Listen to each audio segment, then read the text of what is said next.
Greetings. Welcome to the Asana Kitchen podcast. I'm David Garrigues.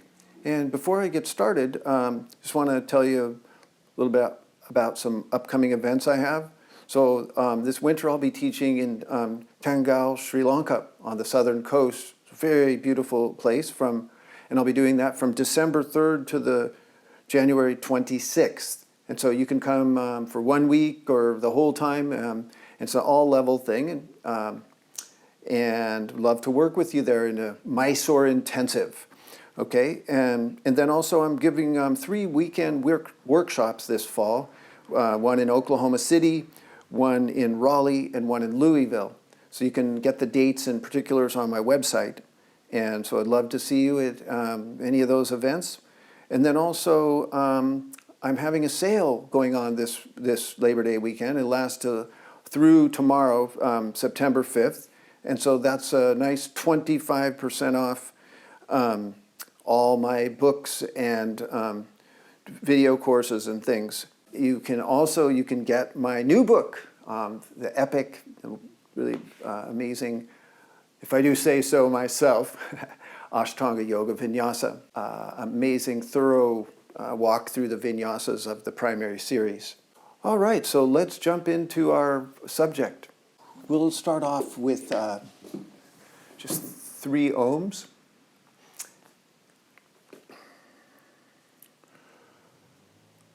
Om.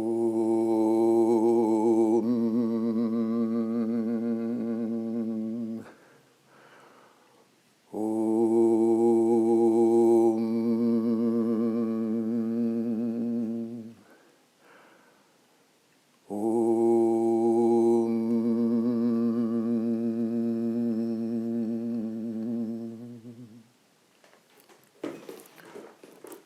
Okay, so we shall start off with some context, all right? So we've got the 8 limbs, right, Ashtanga Yoga, and the first limb is called YAMA, which is restraints. And so there's 5 yamas, and those are ahimsa, or non-violence, non-harming, satya, truth, and honesty, or non-lying, brahmacharya, asteya, which is non-stealing, brahmacharya, which is chastity or chaste conduct, or conserving and really directing one's creativity to a very high degree. And then our 5th one, Aparigraha, which is non-possessiveness, non-grasping. It's even translated as non-receiving. And I'm going to go into the particulars of this. So going to rely on the Yoga Sutras a bit and just give you a few of my favorite translators, their one-line, one-word translation of that Aparigraha. And then we'll also look at, a little bit later, there's one sutra that tells you what's the benefit you get when you're established in this 5th yama. And so V.S. Houston, he calls it non-possessiveness. Okay, so non-possessiveness. And Barbara Stoller Miller, she calls it non-greed. Non-greed. And so there you have it. It's just that simple. You're looking at like one of the 7 deadly sins, right? It's just a very standard human kind of dark aspect, like a way we respond to the world kind of instinctually or viscerally is to act in our own self-interest. And I am going to just give you a few definitions of the word greed.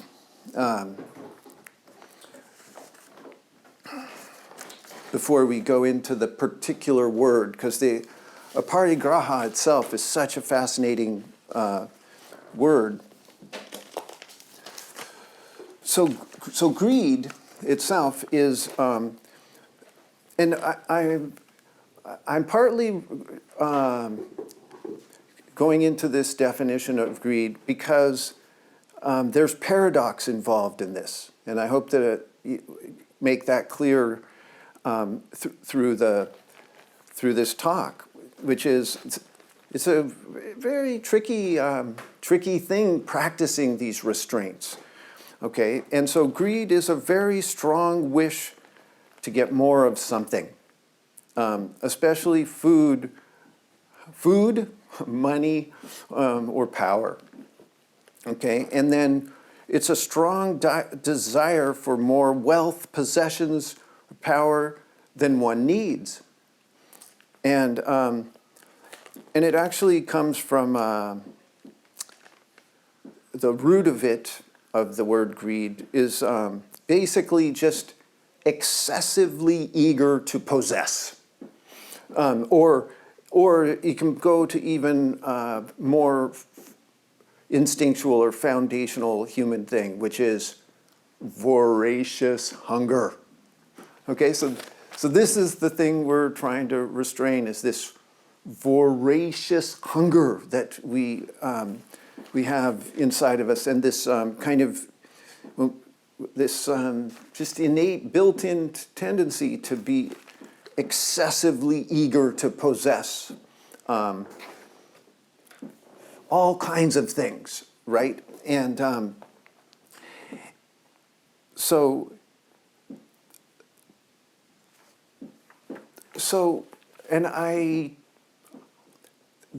for me, the exploration of each yama, I take it really wide. So I go, I just really explore all the possible avenues of meaning and application, and within my practice, and then also just in my life. But at the same time, so I don't want to lose sight of just the basic thing, like, and that's why I brought in V.S. Houston and Barbara Stoller Miller, is because to just keep it very basic. It's observing this desire to possess within yourself and restraining. Okay, and so non-possessive, non-greed. That's the yama, and that's the root. Okay, and then when you've kind of got that root clear, then we can go and out into more kind of different explorations of what the word could mean, or the concept. And it's very interesting what the Yoga Sutras do with 3 of the yamas, which is they put them in the negative. Okay, and so the word is, it's not really aparigraha, it's parigraha. And when it's aparigraha, it's the opposite of parigraha. Okay, and so that's just already very interesting and very intelligent, because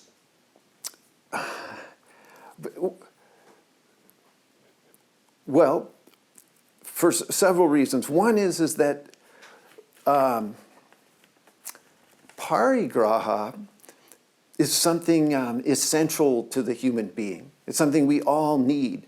And so I'm going to read you some of the definitions of parigraha. And it's interesting to look at it. So wrapping around is, or putting a fencing around. See, it's like kind of a protective thing where we protect ourselves or we protect our property by wrapping around or putting a fence around something. Okay, and then get this, Aparigraha is also understanding. It goes that kind of basic. It's understanding, and so and then we'll go to Aparigraha, and it's funny because Aparigraha is telling you that somehow understanding is not desirable, that you want the opposite of understanding. and it's like, it's partly because we get so possessive of our ideas, right? So possessive of what we think we know about ourselves and what we think, what we feel, and then also out in the world, like what's motivating people or situations.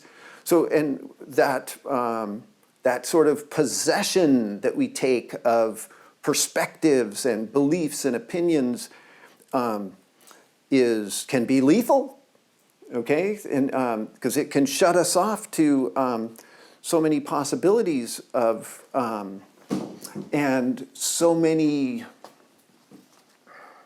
kind of blind spots that we can have when we jump too soon to thinking that we know something or really understand what it's all about.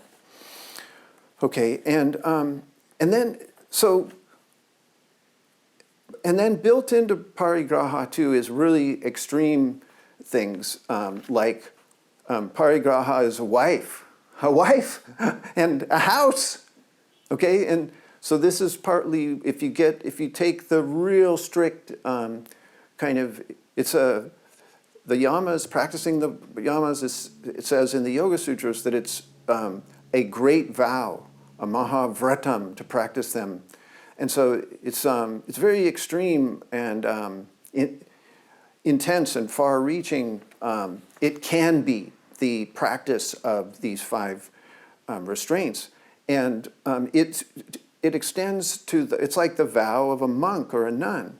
Okay, and so there's a kind of poverty, a living in poverty aspect to the extreme of Aparigraha. You don't take a wife. You don't have a family. You don't have possessions. You don't have a house or possessions. And in the extreme, that you wander and beg and live the life of like a sadhu, a super ascetic. Okay, and it's so obviously that extreme interpretation of the concept, if we were to only think of Aparigraha as that, then we would not think of it as relevant to us, okay? Because most of us are not going to go that far, right? We're going to have the wife or husband or partner. We're going to have the house, the job, the possessions, this station in the world, okay? And so to me, though, I like to include the more extreme extent of the range of what this means. Well, for one, it's because it's reality, right? That this is part of the history of yoga and part of how yoga is interpreted. And so I want to know that, even if I'm personally maybe not going to go to that extent. And then also, to me, there's a mythic element or a symbolic element or a kind of image of something important in my life as a guiding light in a way, even if I'm not going to reach that all the way to it. Which, what I'm saying is, if I know that part of yoga is, to shun possessions and home, and then I can put a little bit less importance on those, or I can be less possessive of those, and not right, and not be so graspy and dependent upon those things, and it's helpful to have that kind of radical, striking image of being voluntarily homeless and possessionless and partnerless in pursuit of a spiritual experience, a spiritual life, right? Okay, and then two more definitions of parigraha that I want to say, which is, and this is strong in itself, this one, it's receiving or anything received. All right, and I didn't read it to you, but Swami Vivekananda, his translation of the Yoga Sutras, he translates aparigraha into non-receiving. And that's very different than non-greed or non-possessiveness. And it, when you read commentaries on the text, they say like not receiving gifts and things like that, and which applies. But I also like to explore it even further, which is it's like I go from non-receiving, because that's a weird word to me, because I feel that actually the universe is constantly giving, and there's absolutely no way not to receive. That to be alive and awake is to be receiving, whether you recognize it or not. So there's no way not to receive. But what if it was non-taking or non-getting? You see, that to me is interesting to explore, and which means that, and I juxtapose like taking with giving. Okay, so in a way, then partly what's happening when I'm greedy, or I feel somehow that I'm lacking and I don't have enough, is that I feel like I need to get, I need to take. And if you really watch yourself in action, it's quite amazing how much we're invested in getting our result, getting our return, getting something very tangible for when we put energy into something. Right, and so it's a really interesting place to go to only think of giving to a situation, not what I will get or receive from it, but what am I giving to it? And so it's a very shift in perspective, and the fact that aparigraha is put in the negative, it means that there is going to be this automatic part of us that wants to take and get and receive. And so we have to kind of, it's like a mudra where we cultivate the opposite, or we take one force and apply a counter force to it. And the counter force is to basically to give to a situation.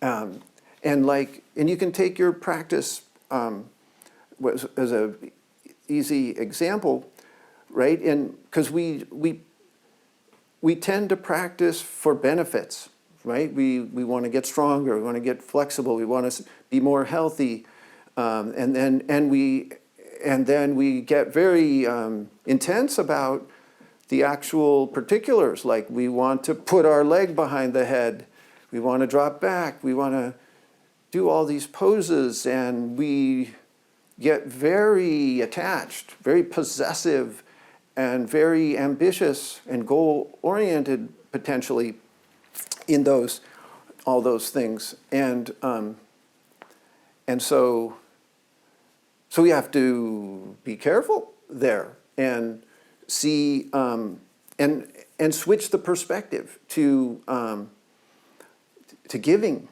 And then also, this is where some very interesting things come up, which is like the whole thrust of the Bhagavad Gita, or one of its main points is It's a kind of analysis of action in that Bhagavad Gita, right? And so partly, it's the setup of the Bhagavad Gita is a yogi, like a very accomplished yogi that's kind of represent the everyday person like you and I, is hesitating to take action when that's what's called for. And then God, in the form of a man, Krishna, is basically arguing, urging him, this Arjuna, to take action. Okay, so there's this whole rollout of reasons why Arjuna needs to act. Okay, and so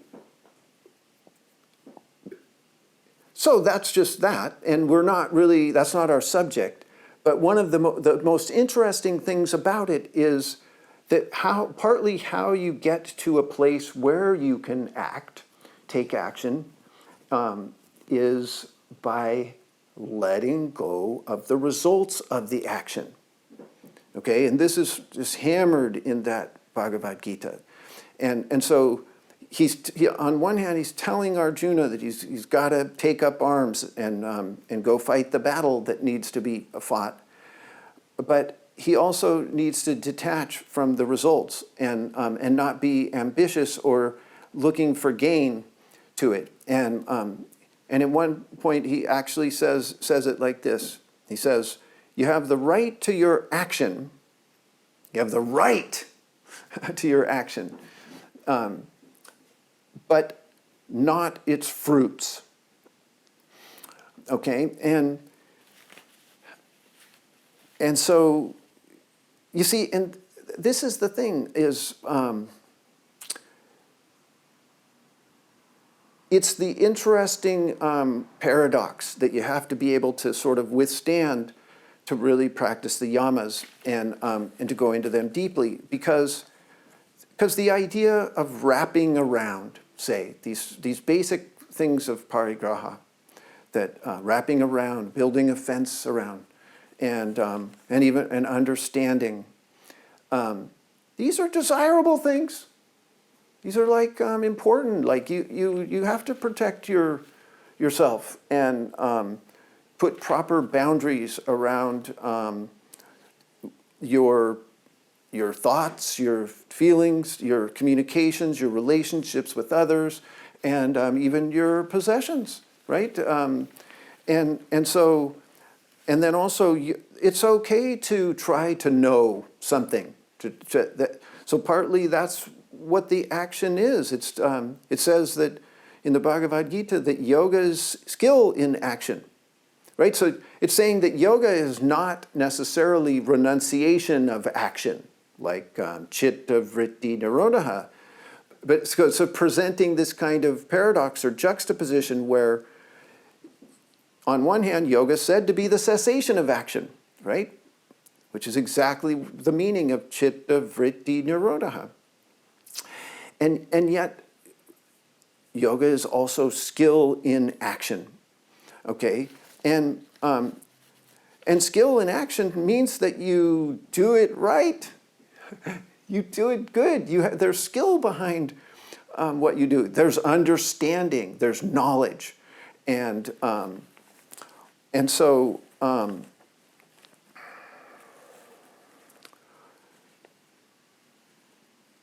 and you can even go as far as saying that if you go back to that original definition of greed, that so you understand, greed's a very strong wish to get more of something. Okay, and you understand that in itself is not a bad thing. Okay, it's good to want to get more strength or flexibility or more tolerance or more compassion, right?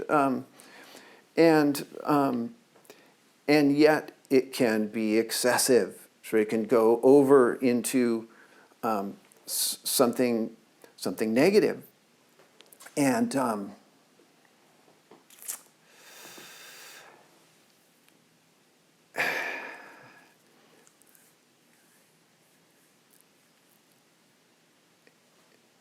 And so it's something very, very deep that we're talking about. Okay, and because that I like the word they use, the wish. It's a wish. It's a strong wish. And so what you can say is that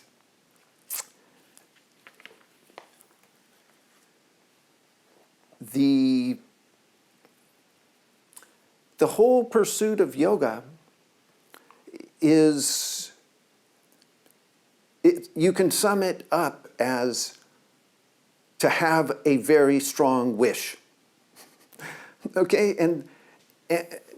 and like your desire, that visceral yearning, that deep wanting that we all feel, that voracious hunger. Okay, so that you could say in its positive sense or in its most root essence, this is the whole driving, it's a principal driving force of our lives, right? And it's to be honored, right? So that yoga is kind of it's the pursuit of finding your greatest, kind of most noble wish for your life. And in a certain way, then you're trying to sift through and eliminate or slough off lesser wishes, lesser desires, right? And so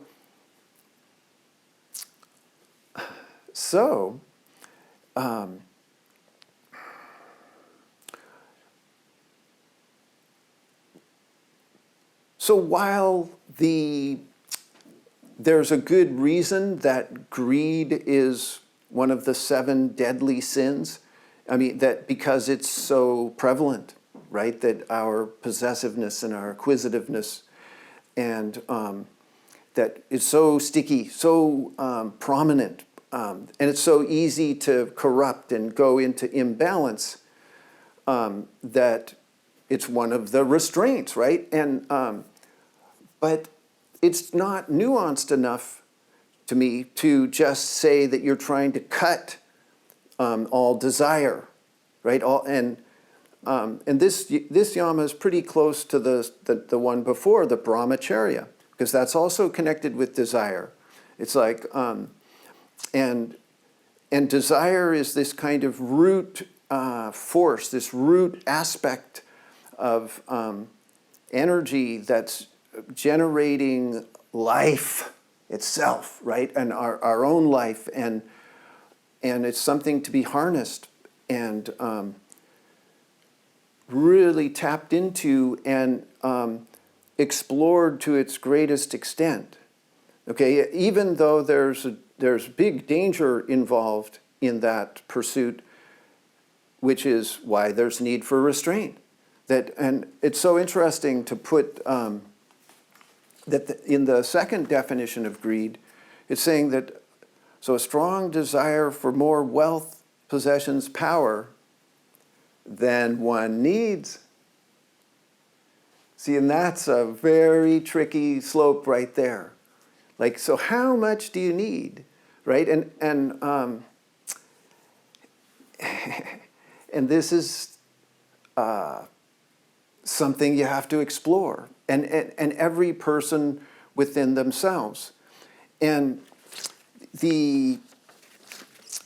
one of the real sticky parts about greed and non-greed and thinking about how much do I need is the comparison and envy. So greed and envy are very close to each other, right? And partly we get we want more power or more wealth or more something because we see that somebody else over there has it, right? And so we want that, and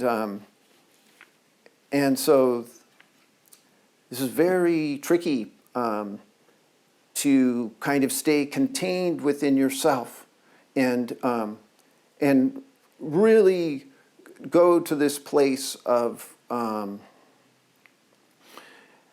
much do I need? Me, this entity, this David, and further, what is the minimum that I need? Like, not what is the maximum, but what is the minimum? And then also the whole idea of taking versus giving. How much do I need to take or get versus give? And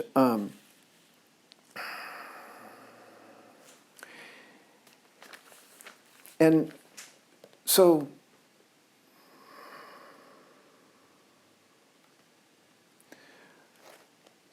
again, there's more to this all that I'm going to touch upon, but it's actually very deep subject. But I'm going to go into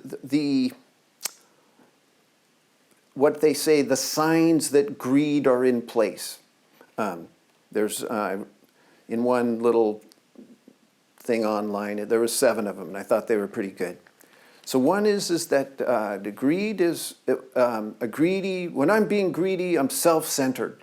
It's like one definition is ruthlessly self-serving. Okay, and so unable to really consider the needs or wants of others, but just really tuned into what I need, and then I need or want or desire, right? And then envy is one. So being envious is a sign of greed, and potentially, right? And lacking empathy. Okay, so sometimes in that ruthless self-interest, we can stop being compassionate towards others, or lack empathy. And I read about this study online that was so fascinating. Wow. So they did this rigged Monopoly game where they gave half the players all these advantages, like they got more money to start with, they got to roll 2 dice instead of 1, and they got double the amount of cash when they passed go. And so like these players quickly got the advantage and were the clear winners in the game. And the further it went on, the less empathy and compassion they had towards the people that didn't get those advantages. Like they were made fun of them, and all, like they were started power tripping and like craziness that can happen in this. What's that? Said in capitalism. Yeah, in capitalism and just in our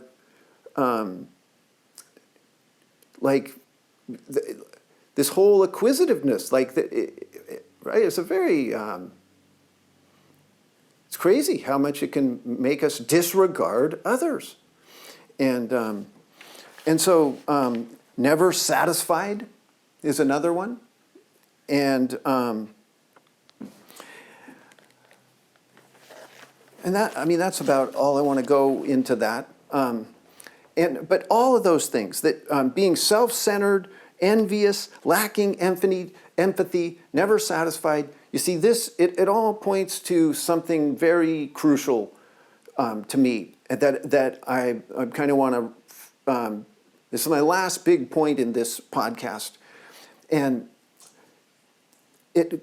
it's revealed in that Yoga Sutra that tells you what benefit you get from being established in this non-possessiveness or non-receiving. And actually, before I tell you that benefit, I do want to say that the paradox is just an essential part that we need to be able to hold, meaning that we have to be able to entertain these very contradictory concepts or themes. And because to me, the whole idea of non-getting, non-taking, non-receiving, if you put it in the positive, I call it radical self-reliance. Okay, so we're not dependent, I'm not dependent on things outside of myself, or I reduce that to the barest minimum. And I certainly don't have like ruthless self-serving motives for kind of getting things from others or situations, right? So there's this independence and self-reliance that Aparigraha sort of calls for, or you can open into. And yet, that self-reliance is not self-centeredness. It's not a disregard for others. And it's not just like me making this insular world all of my own that I don't need anybody in. Or, yeah, that's not the type of self-reliance we're talking about. And what it is revealed in this sutra, and I would say that it's self-reliance so that you can give to this world. That is basically it, that you can be a generous giver to the world. Yes. So I'm going to read you V.S. Houston's translation of that,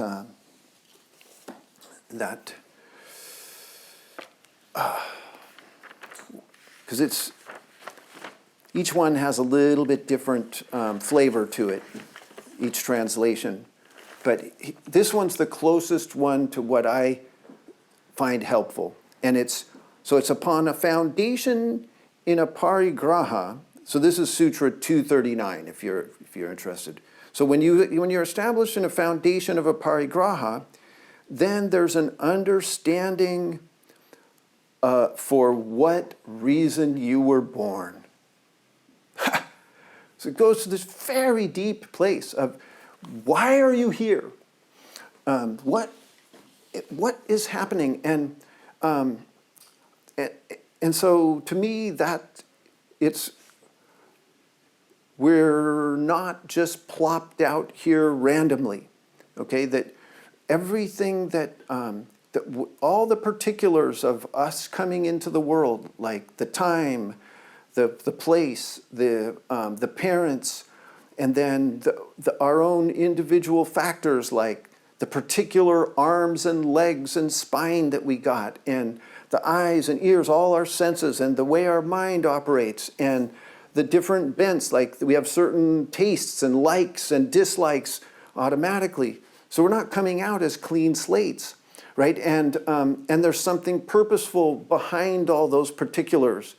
And it's you can call it dharma, or a mission, or sacred work, or sacred duty.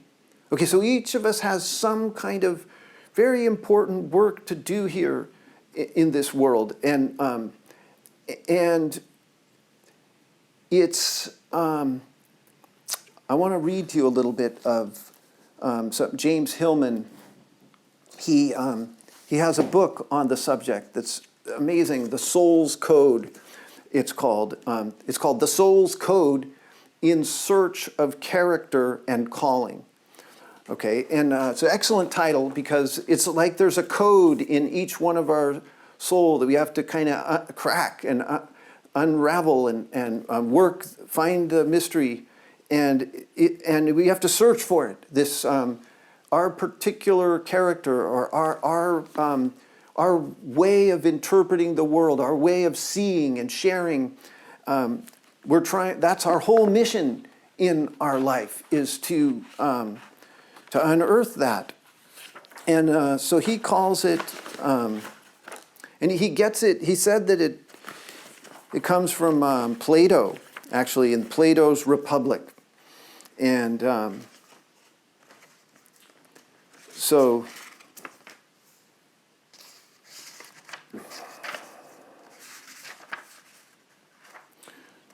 and I'll just read you a few little lines that he says. So in a nutshell, this book is about calling, about fate, about character, about innate image.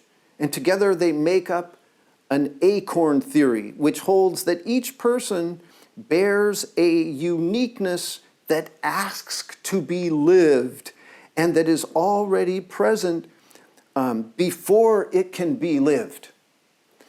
Okay, and so it says that this book sets out on a new course based on an old idea, which is each person enters the world called. Okay, and that comes from the Plato, from his myth of air at the end of the Republic. Okay, and then I'll give you one more. So it says that the soul of each of us is given a unique. Oh, and then this part. This is the hardest part, and the most interesting part. You see, he says that we're given this kind. He calls it a daemon, or a guardian angel, or a genius, like some kind of guiding presence that's not our ego, that's supposed to help us to discover this sacred work or our duty. And so here he talks about it. He says, the soul of each of us is given a unique daemon before we are born. And it has selected an image or a pattern that we live on earth. Okay, and he says this soul companion. So it's soul meaning S-O-U-L. We have a soul companion that the daemon guides us here in the process of arrival. And then, in the process of arrival, however, we forget all that took place, and we believe we come empty into this world. And the daemon remembers what it is that in your image and belongs to your pattern. And so therefore this daemon is the carrier of your destiny. And then one last thing about it is, a couple of things, sorry, one other thing. So he has different names for it, which I think is good. Like, it's an image. So it's an image of the self that you are to become, as one way of seeing it. Or the character, or genius, calling, daemon, soul, destiny. So, and all those are kind of interchangeable. And then, see, and this is what I want to point out to you, is that, and this is very related to this conversation about greed, and I'm going to circle it back around here momentarily, but I'm just trying to present this to you. And here's the kicker on this. So he says this really early on in the book. He says that the daemon, so this idea of some kind of soul companion or a guiding spirit that's in your court and helping. And so it says that the daemon has your interest at heart may be the part of the theory that's particularly hard to accept, right? That the heart has its reasons. And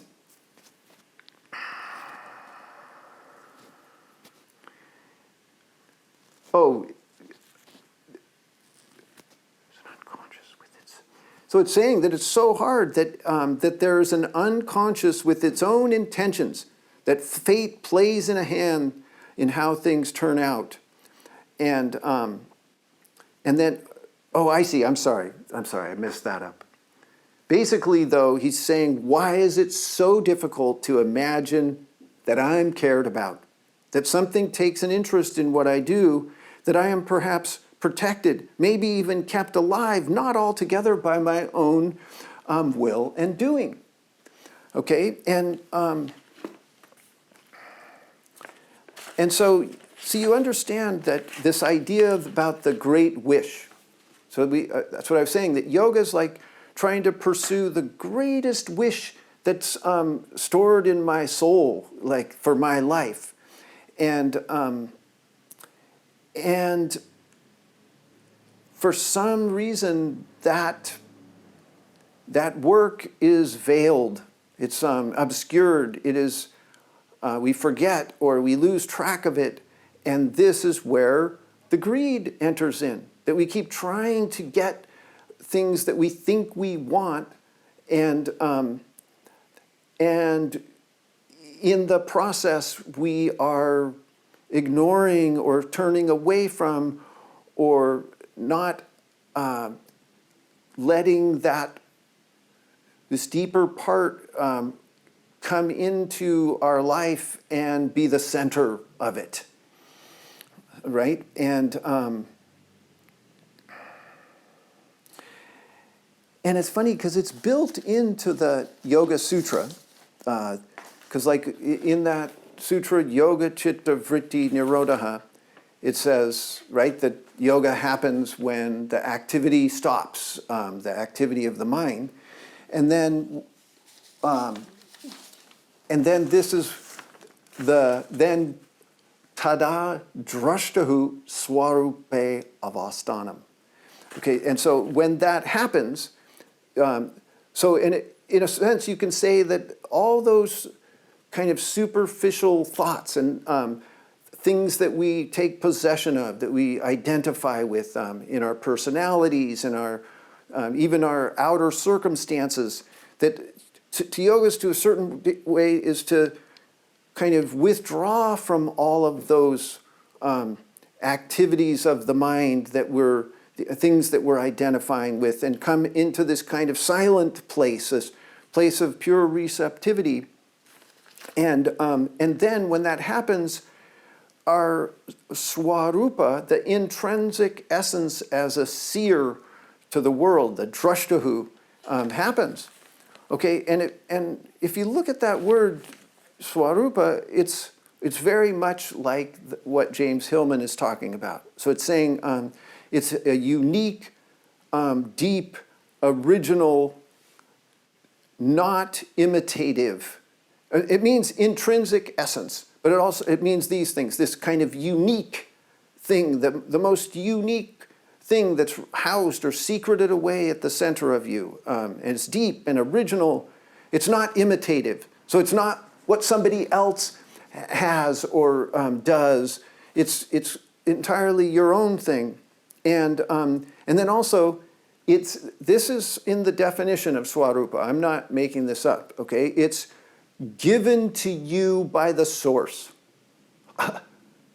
Okay, so this is not something your ego is deciding. It's not like that's not how the world operates, is that you come out here and you can do anything. Like we like to have that idea that anything you can dream up, you can do.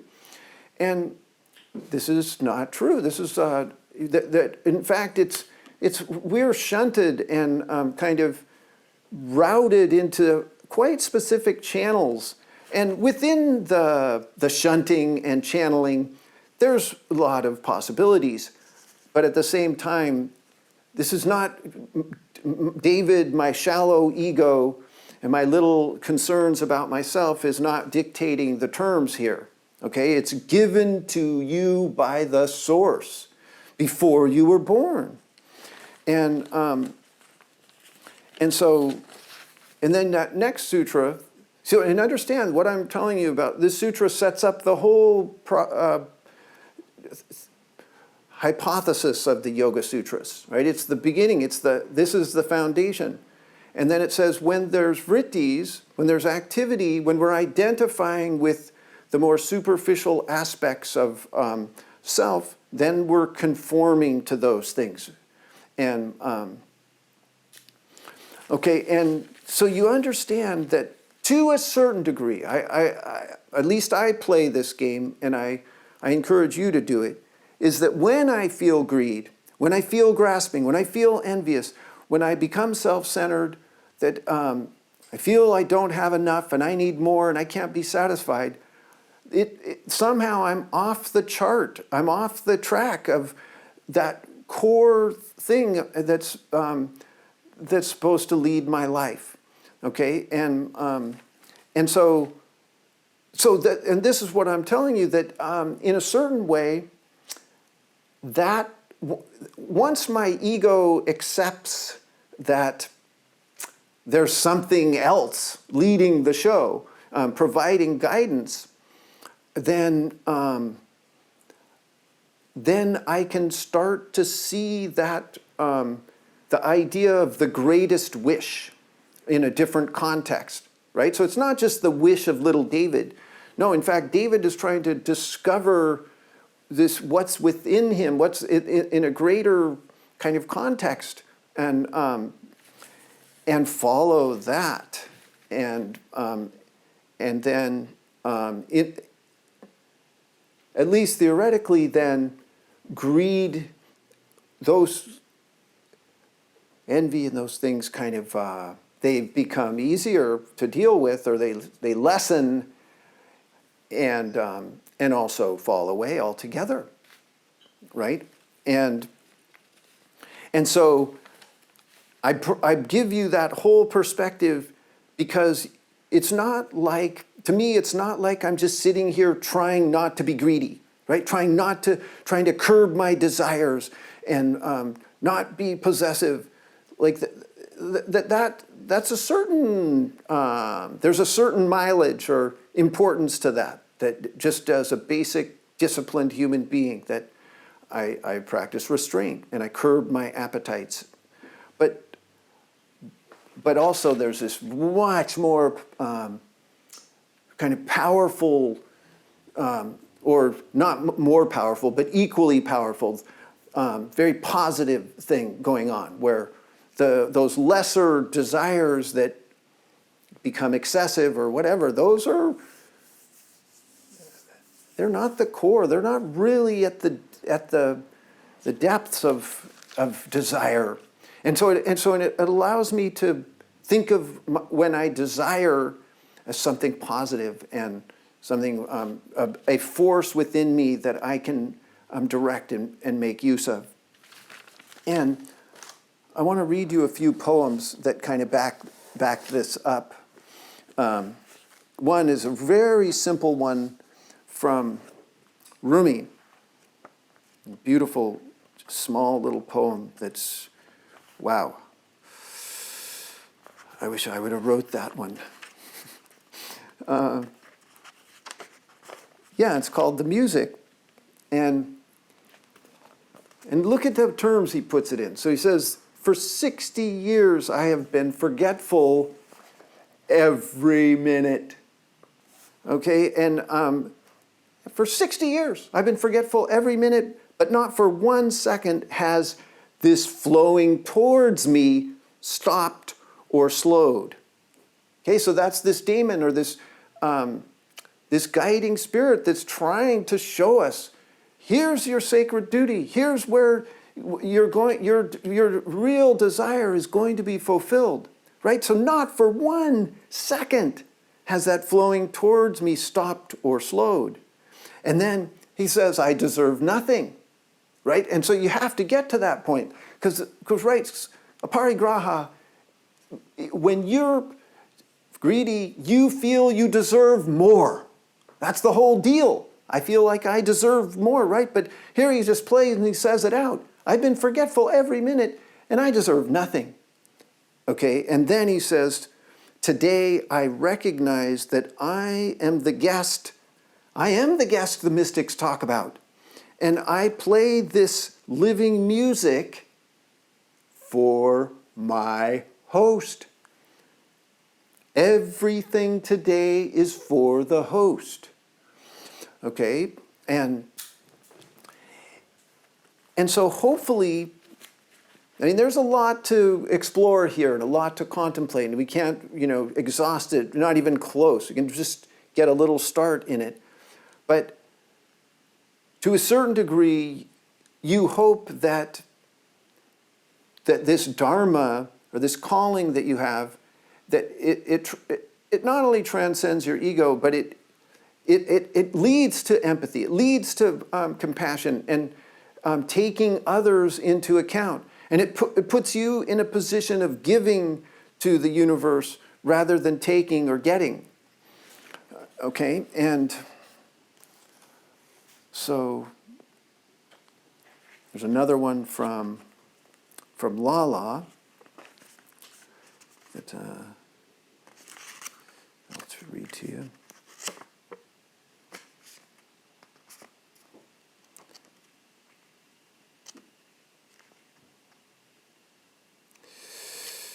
If I can find it.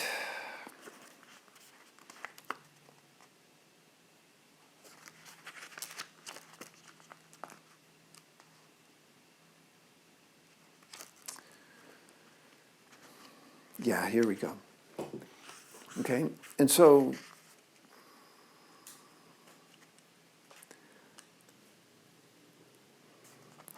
again it says, she says, life is given. Nothing is earned. This is an amazing thing. We are given this life. We didn't earn it. You're given it. And so her conclusion is, so learn to serve others, right? Rather than think that you earned that and it's you deserve this or that.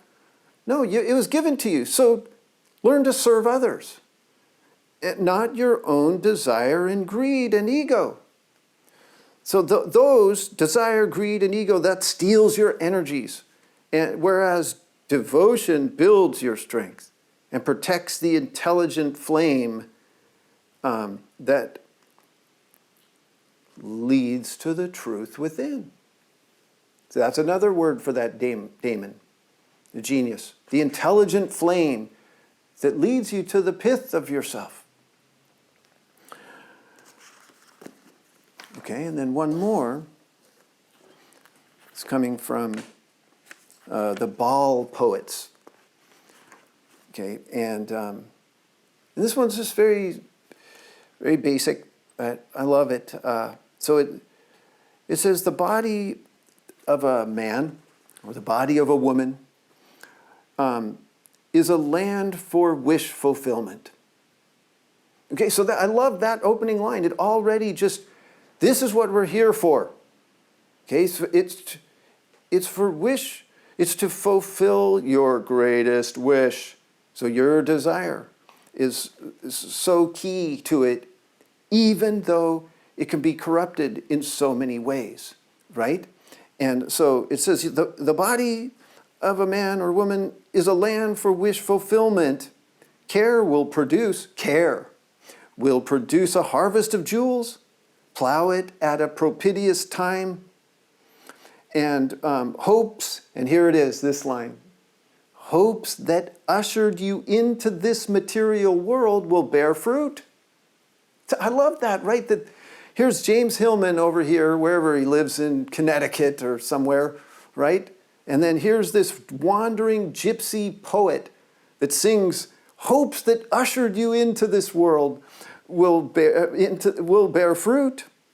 And it says, action is the steel for your plow, and passions are the oxen.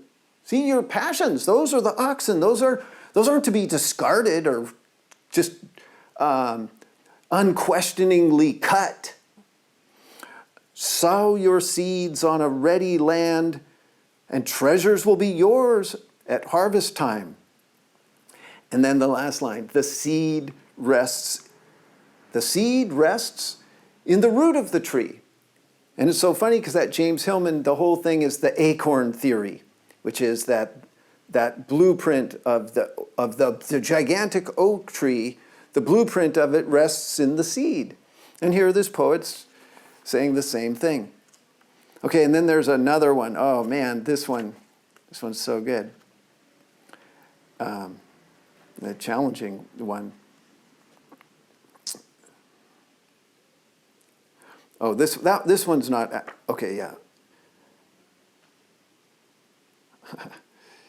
Yeah. But I'm going to read you this more simple one first, which I love this. It's just saying, it's talking to God itself, or the Creator. And it says, the shapes you have formed, my Lord, like a potter. So that's us, each one of us, vessel after vessel. The shapes you have formed, my Lord, like a potter, vessel after vessel. So many of us, and everyone a little bit different. And tell the tale of divine caprice at the landing stage of the river and in the open field and in the marketplace. So I read that one again. It's so good. The shapes you have formed, my Lord, like a potter, vessel after vessel, tell the tale of divine caprice at the landing stage of the river and in the open field and in the marketplace. So right all over the world, everywhere you see it. And it's divine caprice that has sort of driven it. Okay, here you go with this one. So this whole thing about desire and greed and a strong wish that we have. So here, this poet, he says, while desire burns in the limbs, there is still time. I love that. While desire burns in the limbs, there's still time. Boil the juice on the fire of longing to concentrate the essence. And then the sweetness of syrup will ferment and sour. So the sweetness of syrup will ferment and sour unless it is stirred on controlled heat. Feelings evolve from desire. Feelings evolve from desire. And love shoots forth from lust. Yeah, love.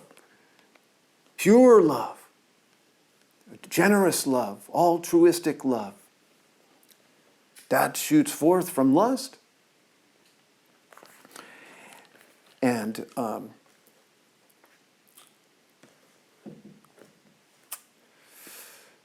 yeah.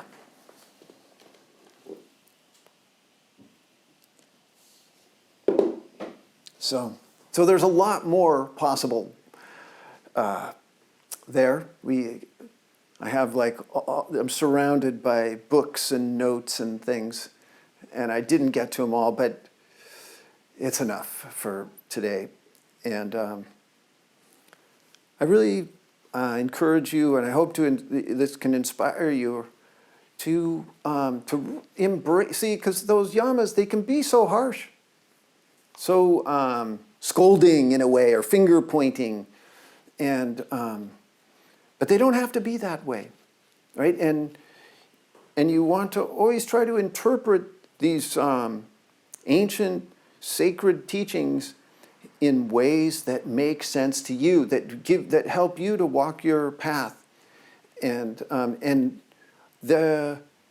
my feeling is that those ancients, there's deep intelligence behind what they put forth, but it was meant to be like opened up and explored very, very widely and thoroughly. And that's the job of each one of us. Not just to read the one line and then be done with it. All right? So, anyway, I hope you enjoyed that. And Joy mentioned all those upcoming opportunities to study with me, and I would love to see you and work with you. And then also remember the sale is happening. See, it's got some very nice offerings there. And we'll close with 3 ohms.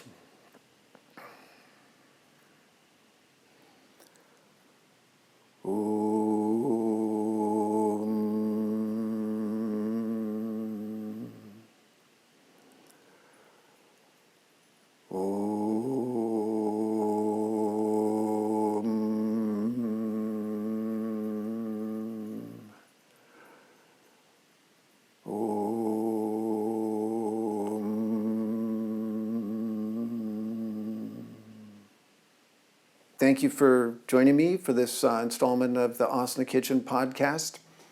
Namaste.